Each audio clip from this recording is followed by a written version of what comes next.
Hey 7th graders, I want to do a little review with you today on key signatures. It's something we talk about a lot.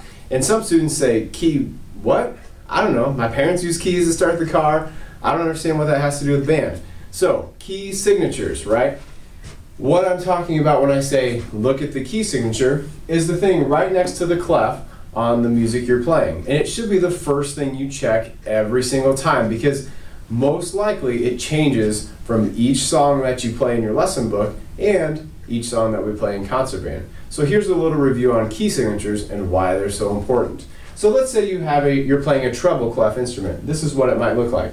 Typically, when we're playing in the people's key, right, B flat concert, the key of C, there's no flats or sharps. So everything is going to be natural. Every once in a while though, we'll see a B flat in the key signature. Okay, so this is a flat sign on the B line, which means that there is a B flat.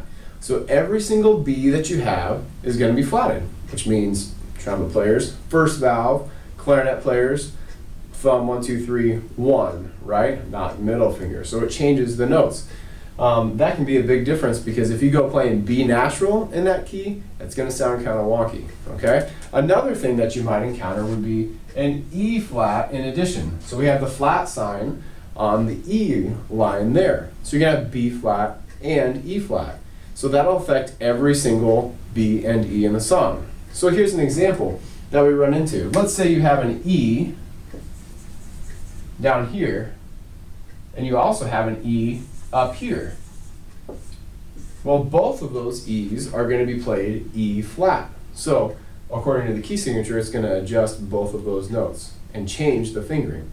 So make sure that you pay attention to that. You also see sharps in there too, so you want to make sure to adjust your fingering according to the key signature. Now for bass clef instruments, typically we see B flat and E flat in the key signature. Like that. That looks pretty normal. But there are some times that we'll have an A flat in the key signature as well. And for you trombone players, that'll make your A's third position instead of second position, right?